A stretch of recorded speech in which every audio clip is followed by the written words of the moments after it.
Hey everyone, how's it going? So basically after seeing the insane amount of support on my last freestyle tutorial, I decided to make a second part, because I felt like I didn't cover as many things as I would have liked to in that video. If I would have known that the video would get me 20,000 views and more, I would have definitely tried a bit harder, but I'm not a fortune teller, so I have to make a second part instead.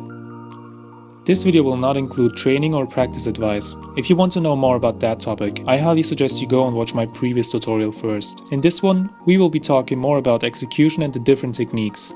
I'm going to break this video down into 3 parts. The first part being aerial freestyling, the execution, followed by some different techniques, and at the end I will show you a few different situations with example videos.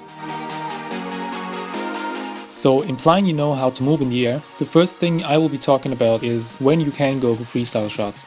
Flying around the map like a fly who can't find his way out of a room is usually not the best impression on your teammates. So to avoid that, you have to learn when you can and can't go for freestyle shots. Make sure you know your opponents. I usually don't go for freestyle shots when I know my opponents are tough and will most likely intercept every ball that I want to get to. Also really important to remember is that when your opponent is already on the wall or corner during a cross, they will most likely intercept it. So that's a big no to freestyle in that case. You see the ball bouncing up and down and you are aiming to get to the ball after one bounce, but your opponent is dangerously close to where the ball is going to land? No freestyle, he will probably touch it before it bounces and you will look like a complete fool, and we don't want any of that now, do we? There is no one in goal and the ball is rolling in front of the goal ever so slowly. What are you waiting for? Go for the nice shot. The ball is on its way into the goal. By all means go for it, just be sure you don't save it by accident. The ball took a strange bounce and no one expected it, except for you obviously.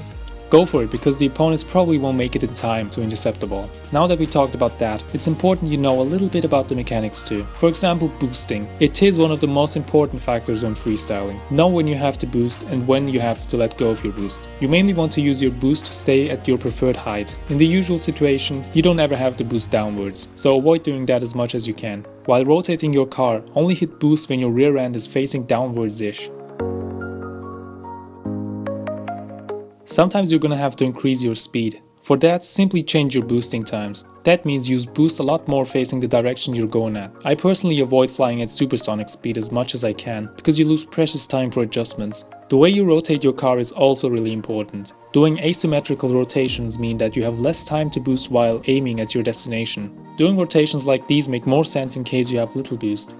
Speaking of boost economy, don't hold your boost button. You use majority of your boost to take off, and the boost you have left you use to maintain your preferred height. In many cases it's enough to boost a full second upwards-ish to get you going for another few seconds before having to use your boost again. If at some point you feel like you're going too fast, just rotate your car into the opposite direction and press boost for as long as you have to. Something the advanced freestylers do is, they fly as fast as they need to and use that braking technique to get to the speed necessary. But if you're new to freestyling, I wouldn't worry about that for now. I personally like to go as slow as possible, so I have lots of time to adjust my car before hitting it. Quick side note, you get less power on the ball when hitting the ball with the underside of your car.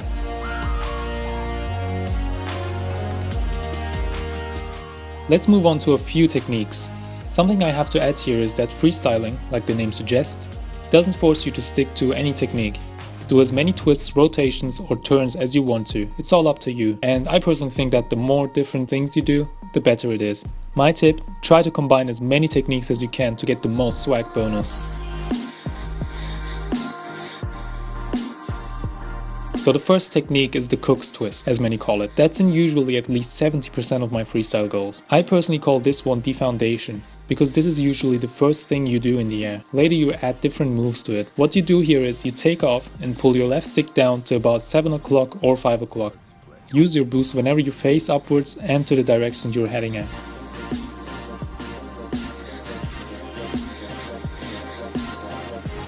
I personally never use this technique, but it can be a good introduction to freestyling if you're new. Basically, when you're in the air, you pull your left stick strictly to either 9 o'clock or 3 o'clock. What you will notice is that you don't lose any speed with this technique. This has the same effect to your car as if you would fly normally, because you never change the directions your front is facing to.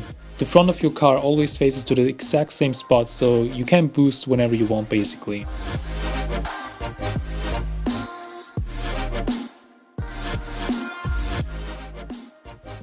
Important to note here is that your takeoff is a major factor. With this, you do a 180-degree turn on the ground and start taking off in reverse. To turn your car back into the normal position, you simply hold your left stick down to 6 o'clock. After that, you do a little pirouette and you should be good to go.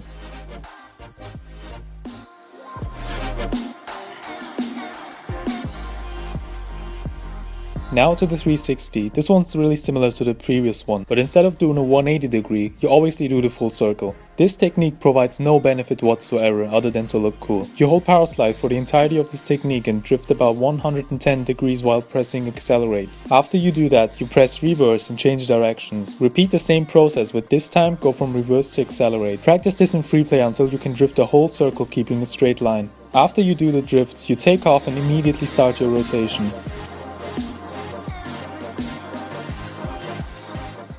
Something I found looks gorgeous is the Serpent Kiss. This is something I haven't pulled off in a real match yet, but if you send me a clip where you score a goal similar to this technique, I'll have a special surprise for you. How does this work? Well, you get up the wall with high speed and with full boost and do a 360 power slide on the ceiling. After that, you just fall down while freestyling. And the best thing about this trick is that after you do the 360 on the ceiling, you can use your dodge whenever you want. So if you have the necessary height, just use your dodge and bang it in. Now to the last part. I'm going to show you some examples and I would like to commentate every single one of them, but the video is long enough as it is. Interpret these as you wish, rewind the video, pause it and do a quick analysis on your own, and if you have any questions, I will do my best to answer them. For now, thanks for watching this video and I will see you next time. Take care!